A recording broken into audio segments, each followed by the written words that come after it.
Hello दोस्तों, आप सभी का स्वागत है मेरे अपने यूट्यूब चैनल सक्सेस पर। आज मैं आप लोगों के लिए भारतीय संविधान के वो 40 महत्वपूर्ण क्वेश्चन लेकर आया हुआ हूँ जो प्रतियोगी परीक्षाओं में आपके लिए मददगार साबित हो सकते हैं। तो आइए मैं अपना वीडियो प्रारंभ करता हूँ, जिसका पहला क्वेश्चन है, भारत की संविधान सभा के अस्थायी सभापति कौन थे?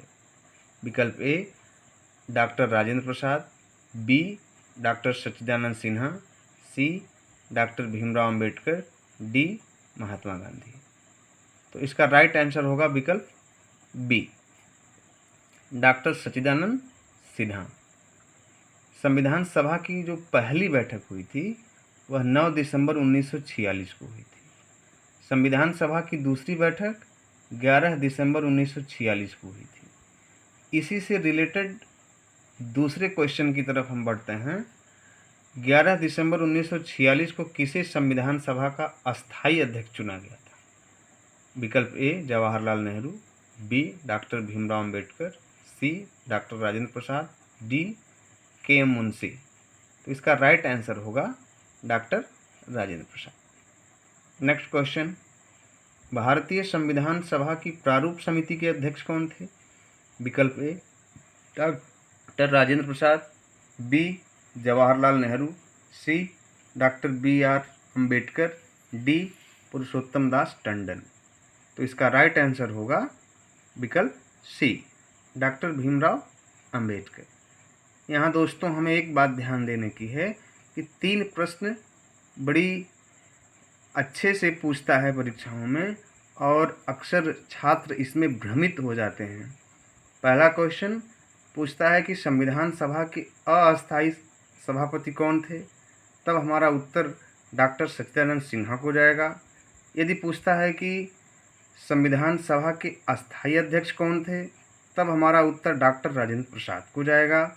यदि पूछता है कि भारतीय संविधान सभा के प्रारूप समिति के अध्यक्ष कौन थे, तब हमारा उत्तर डॉक्टर भीमराव अंबेडकर को जाएगा। अब मैं नेक्स्ट क्वेश्चन की तरफ बढ़ता हूँ। हमारा चौथा क्वेश्चन है, भारतीय संविधान कब अंगीकार किया गया, अर्थात कब अपनाया गया? विकल्प ए 26 जनवरी 1950, विकल्प बी 26 जनवरी 1949, सी 26 नवंबर 1950, डी 26 नवंबर 1949। तो इसका राइट आंसर होगा विकल्प डी, यानी 26 नवंबर 1949 को हमारे देश का संविधान बनकर तैयार हो गया। यदि यह पूछता है कि इसे लागू कब किया गया, तो हमारा राइट आंसर होगा 26 जनवरी 1950। 26 जनवरी 1950 को भारत का संविधान लागू किया गया, जबकि 26 नवंबर 1949 को हमारे देश का संविधान बनकर तैयार हुआ। तो नेक्स्ट क्वेश्चन की तरफ बढ़ते हैं। भारतीय निम्नलिखित में से किस तिथि को भारतीय संविधान लागू किया गया? विकल्प ए 26 जनवरी 1950, बी 26 जनवरी 1949, सी 26 नवंबर 1949, डी 31 दिसंबर 1949।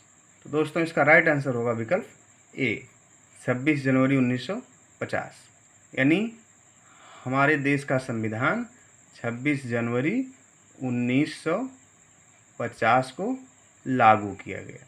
इसीलिए हम प्रत्येक 26 जनवरी को गणतंत्र दिवस मनाते हैं।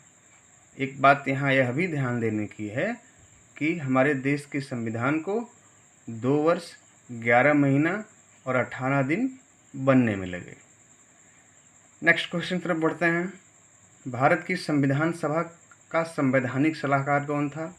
विकल्प A doctor Rajendra Prasad, B doctor BR. Ambedkar, C sir BN. Rau, D Shri KM. Munshi.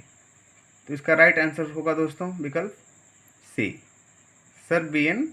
Rao. अब हम नेक्स्ट क्वेश्चन तरफ बढ़ते हैं। संविधान के अनुच्छेद 1 में भारत को क्या कहा गया है? विकल्प ए परिसंघ, बी महासंघ, सी परिसंघ प्रबल एकात्मक आधार के साथ, विकल्प डी राज्यों का संघ।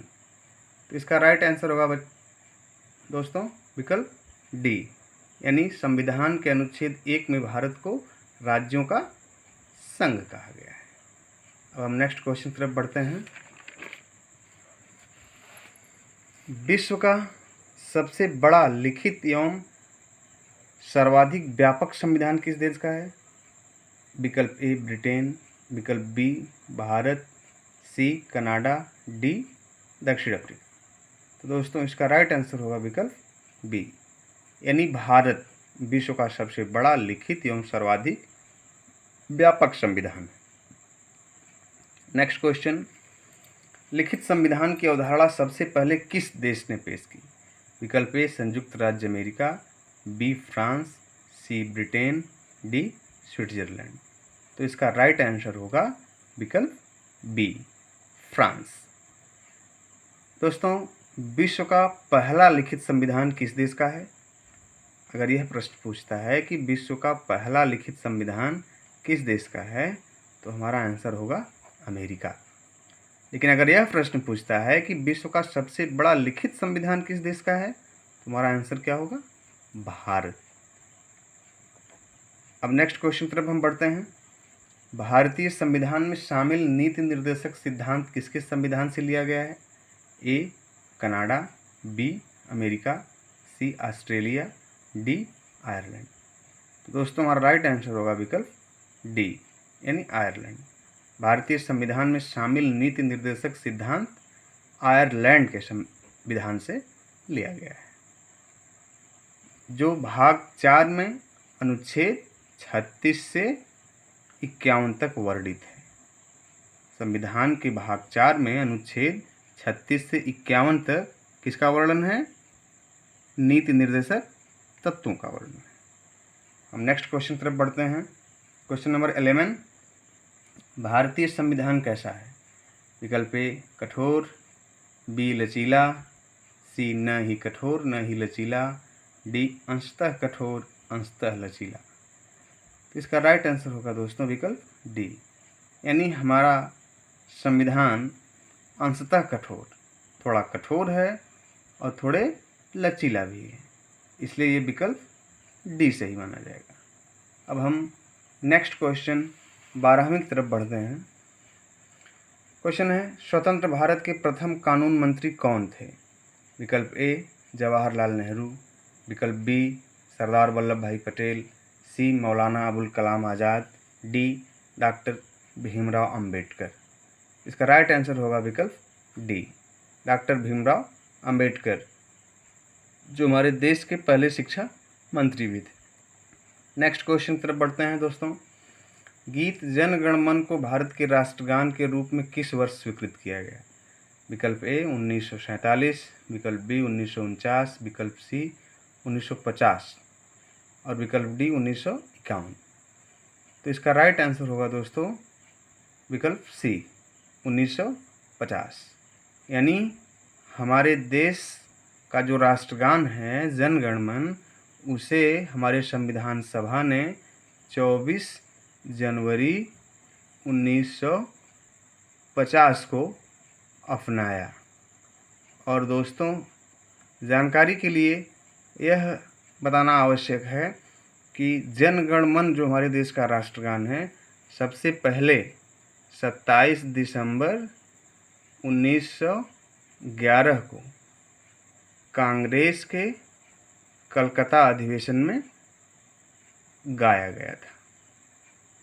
यानी हमारे देश का जो राष्ट्रगान है जन गण मन, हमारी संविधान सभा ने उसे 24 जनवरी 1950 को अपनाया और इसे पहली बार 27 दिसंबर 1911 को कांग्रेस के कलकत्ता अधिवेशन में गाया गया था।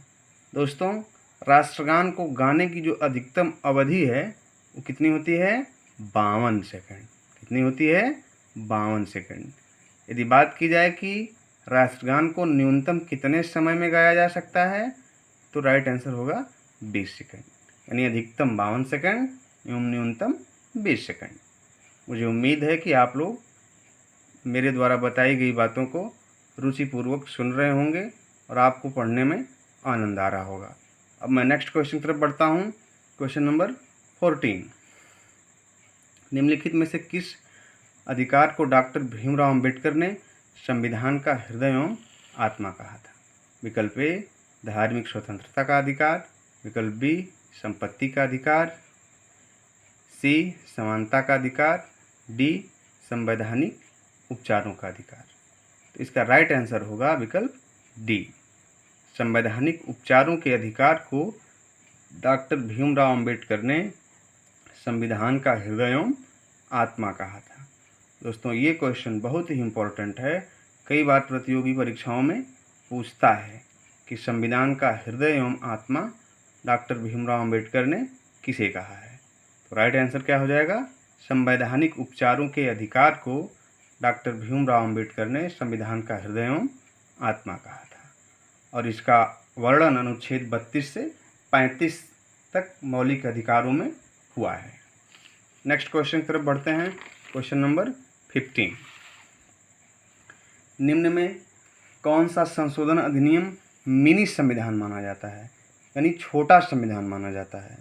विकल्प ए 7वां संविधान संशोधन अधिनियम 1956, विकल्प बी 24वां संविधान संशोधन अधिनियम 1971, सी 42वां संविधान संशोधन अधिनियम 1976, डी 44वां संविधान संशोधन अधिनियम 1978। तो इसका राइट आंसर होगा दोस्तों विकल्प सी, यानी 42वां संविधान संशोधन अधिनियम 1976 को मिनी संविधान कहा जाता है, क्योंकि इसी 42वें संविधान संशोधन अधिनियम 1976 में ही प्रस्तावना में समाजवादी, धर्मनिरपेक्ष, एकता एवं अखंडता शब्द जोड़े गए थे, एवं मौलिक कर्तव्यों को भी इसी 42वें संविधान संशोधन अधिनियम 1976 के तहत ही जोड़ा गया था। दोस्तों मैं नेक्स्ट क्वेश्चन तरफ आता हूँ। क्वेश्चन नंबर 16 है, निम्न में से कौन सा मौलिक अधिकार नहीं है? Very most important of this question, बहुत बार प्रतियोगी परीक्षाओं में पूछता है। विकल्प ए समानता का अधिकार, बी संपत्ति का अधिकार, सी शोषण के विरुद्ध अधिकार, डी धार्मिक स्वतंत्रता का अधिकार। तो इसका राइट आंसर होगा दोस्तों विकल्प बी संपत्ति का अधिकार, अर्थात संपत्ति का अधिकार अब हमारा मौलिक अधिकार नहीं रह गया। इसे 44वां संविधान संशोधन 1978 के तहत हटा दिया गया। अब वर्तमान में ये एक कानूनी या विधिक अधिकार है, जिसे अनुच्छेद 300 ए में रखा गया है। ध्यान देने की बात है, संपत्ति का अधिकार अब हमारा मौलिक अधिकार नहीं रह गया है, क्योंकि 44वां संविधान संशोधन 1978 के तहत इसे हटा दिया गया है, जिसे अब वर्तमान में अनुच्छेद 301 में विधिक अधिकार अर्थात कानूनी अधिकार के रूप में दर्जा प्रदान किया गया है। दोस्तों आगे बढ़ते हैं। 17 क्वेश्चन है, हमारे देश में न्यायिक पुनरावलोकन की अवधारणा किस देश के संविधान से ली गई है? A England, B USA, C Canada, D Australia. तो इसका राइट आंसर होगा B USA, United State of America. Next question की तरफ हम बढ़ते हैं। क्वेश्चन नंबर 18 है, भारतीय संविधान में मूलभूत अधिकार किस देश के संविधान से लिए गए हैं? विकल्प ए अमेरिकी, बी यूके, सी सोवियत संघ, डी आयरलैंड। इसका राइट आंसर होगा दोस्तों विकल्प ए अमेरिकी। नेक्स्ट क्वेश्चन की तरफ बढ़ते हैं, किस संविधान संशोधन के अंतर्गत मौलिक कर्तव्यों को शामिल किया गया? विकल्प ए 7वां संविधान संशोधन 1956, बी 42वां संविधान संशोधन 1976, सी 44वां संविधान संशोधन 1978, डी 52वां संविधान संशोधन 1985। इसका राइट आंसर होगा विकल्प बी, यानी 42वां संविधान संशोधन 1976 के तहत मौलिक कर्तव्यों को संविधान में जोड़ा गया। मौलिक कर्तव्यों को जोड़ा गया, किसकी अनुशंसा पर जोड़ा गया? अगर यह प्रश्न पूछता है तो सरदार स्वर्ण सिंह समिति की सिफारिश पर इसे भारतीय संविधान में जोड़ा गया। किस संशोधन के तहत जोड़ा गया? 42वां संविधान संशोधन 1976 के तहत जोड़ा गया। दोस्तों नेक्स्ट क्वेश्चन की तरफ बढ़ते हैं। क्वेश्चन नंबर 20 है, अस्पृश्यता का अंत संविधान के किस अनुच्छेद द्वारा किया गया? ए 17, बी 24, सी 19A और डी इनमें से कोई नहीं, नन ऑफ दिस। तो इसका राइट आंसर होगा विकल्प ए, यानी अनुच्छेद 17 के तहत अस्पृश्यता का अंत किया गया। 24 बच्चों के शोषण से है, अनुच्छेद 24 बच्चों के शोषण से है। 14 वर्ष से कम उम्र के बच्चों को किसी प्रकार की मेहनत या कल कारखानों में काम लेना वर्जनीय है। और 19A जो है वो बोलने की स्वतंत्रता प्रदान करता है, प्रेस की स्वतंत्रता है। अभी नेक्स्ट क्वेश्चन की तरफ बढ़ते हैं। क्वेश्चन नंबर 21, चतुर्थ स्तंभ शब्द का प्रयोग निम्न में से किसे इंगित करने के लिए होता है? ए संसद, बी न्यायपालिका, सी कार्यपालिका, डी प्रेस तथा समाचार पत्र। दोस्तों इसका राइट आंसर होगा विकल्प डी। अब हम नेक्स्ट क्वेश्चन की तरफ बढ़ते हैं। क्वेश्चन नंबर 22, भारतीय संविधान के किस अनुच्छेद में राज्य की ग्राम पंचायत के संगठन का निर्देश दिया गया है? ए अनुच्छेद 32, बी अनुच्छेद 40, सी अनुच्छेद 48, डी अनुच्छेद 78। दोस्तों इसका राइट आंसर होगा अनुच्छेद 40, यानी अनुच्छेद 40 जो है वो राज्य में ग्राम पंचायतों के संगठन का निर्देश देता है। नेक्स्ट क्वेश्चन, पंचायती राज की त्रिस्तरीय समिति का गठन किसके द्वारा किया गया था? विकल्प ए बलवंत राय मेहता समिति, बी अशोक मेहता समिति, सी विश्वेश्वरैया समिति, डी सिंघवी समिति। इसका राइट आंसर होगा दोस्तों विकल्प ए बलवंत राय मेहता समिति। नेक्स्ट क्वेश्चन की तरफ बढ़ते हैं। भारत के राष्ट्रपति के निर्वाचन के लिए न्यूनतम निर्धारित आयु कितनी है? ए 21 वर्ष, बी 40 वर्ष, सी 30 वर्ष, डी 35 वर्ष। तो राष्ट्रपति के निर्वाचन के लिए जो न्यूनतम निर्धारित उम्र है दोस्तों वो कितनी है? 35 वर्ष है।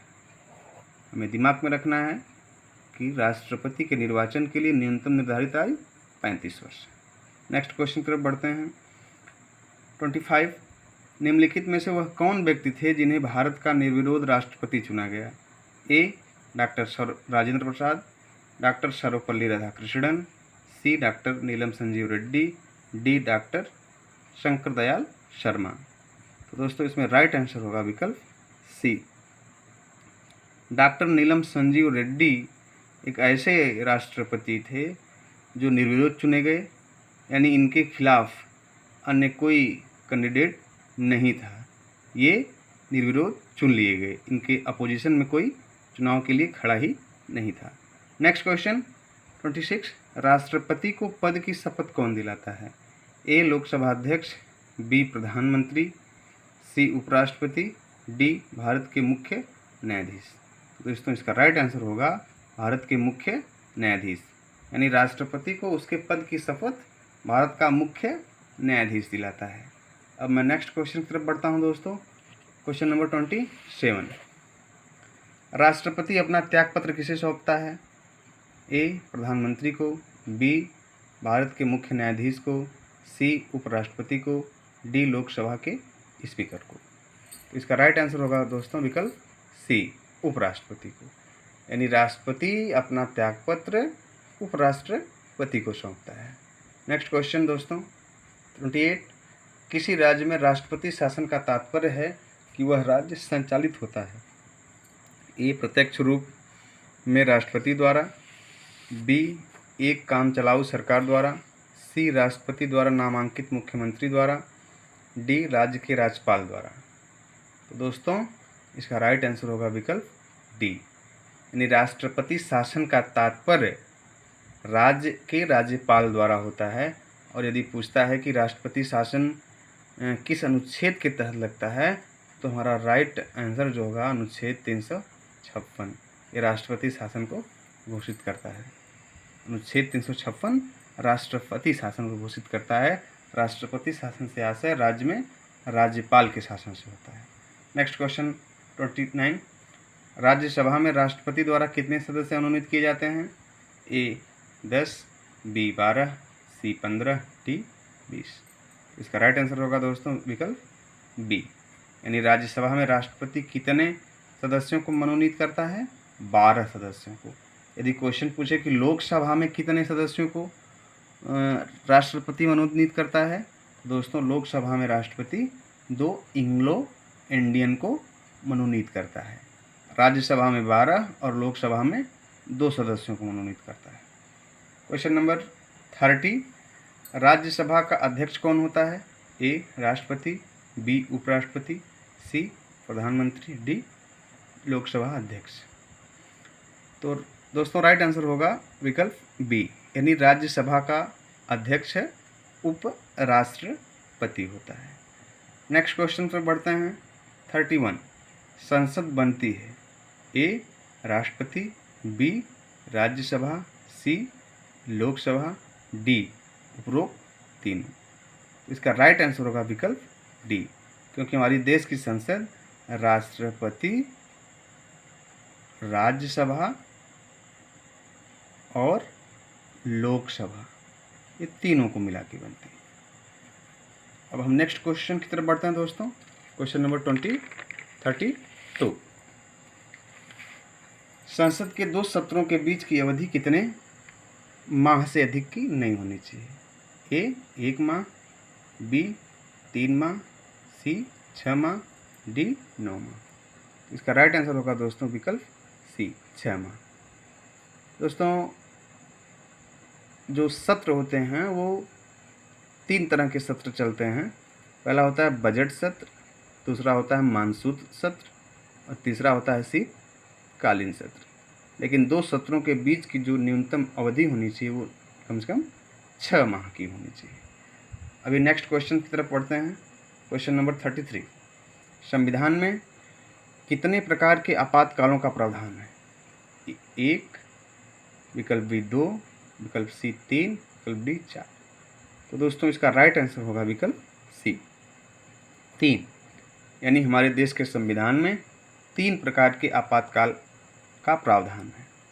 पहला आपातकाल 300 अनुच्छेद 352 जो राष्ट्रीय आपातकाल को घोषित करता है, और दूसरा आपातकाल है अनुच्छेद 356 जिसे राष्ट्रपति शासन के नाम से जानते हैं, और तीसरा आपातकाल है अनुच्छेद 360 जिसे वित्तीय आपातकाल कहते हैं। तो ये बहुत महत्वपूर्ण क्वेश्चन है। 3 अनुच्छेद 352 राष्ट्रीय आपातकाल, 356 राष्ट्रपति शासन और अनुच्छेद 360 वित्तीय आपातकाल होता है। अभी तक भारत में दोस्तों 3 बार आपातकाल लग चुका है। पहला आपातकाल 1962 में भारत चीन युद्ध के समय लगा था, और दूसरा आपातकाल सन 1971 में भारत पाकिस्तान युद्ध के समय लगा था, एवं तीसरा आपातकाल 1975 में आंतरिक अशांति के कारण लगा था। ये बात हमें बहुत ध्यान से समझनी है कि अभी तक भारत में 3 बार आपातकाल लग चुके हैं। पहला आपातकाल 1962 में भारत चीन युद्ध के समय लगा था, दूसरा आपातकाल 1971 में भारत पाकिस्तान युद्ध के दौरान लगा था, और तीसरा आपातकाल 1975 में आंतरिक अशांति के कारण लगा था। दोस्तों मुझे उम्मीद है कि आप लोगों का सहयोग मुझे मिलेगा। अभी मैं नेक्स्ट क्वेश्चन की तरफ बढ़ता हूँ।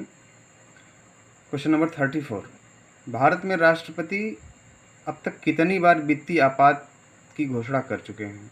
ए 1 बार, बी 2 बार, सी 3 बार, डी कभी नहीं। राइट आंसर होगा विकल्प डी, यानी अभी तक भारत में राष्ट्रपति कभी भी वित्तीय आपात की घोषणा नहीं किए हैं। अभी नेक्स्ट क्वेश्चन 35 की तरफ बढ़ते हैं। कोई विधेयक धन विधेयक है या नहीं, इसका निर्णय कौन करता है? कोई विधेयक धन विधेयक है या नहीं, इसका निर्णय कौन करता है? ए लोकसभा अध्यक्ष, बी प्रधानमंत्री, सी राष्ट्रपति, डी वित्त मंत्री। तो इसका राइट आंसर होगा विकल्प ए, यानी किसी भी विधेयक को वह धन विधेयक है अथवा नहीं, इसका निर्णय लोकसभा अध्यक्ष करता है।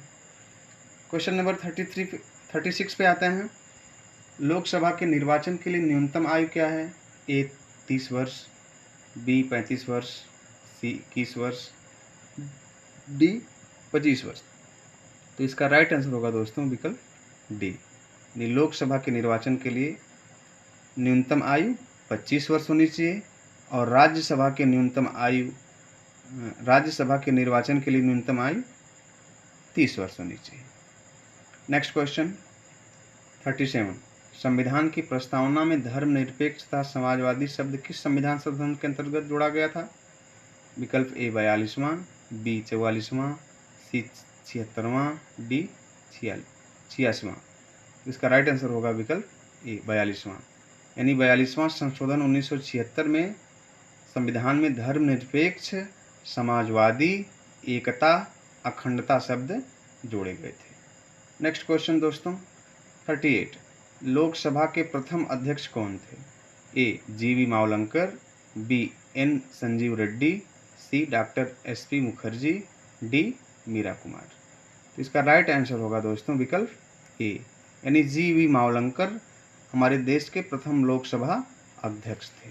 अगर यह क्वेश्चन पूछता है कि प्रथम महिला लोकसभा अध्यक्ष कौन थी, तो हमारा आंसर हो जाएगा मीरा कुमार, यानी मीरा कुमार हमारे देश की प्रथम महिला लोकसभा अध्यक्ष थी।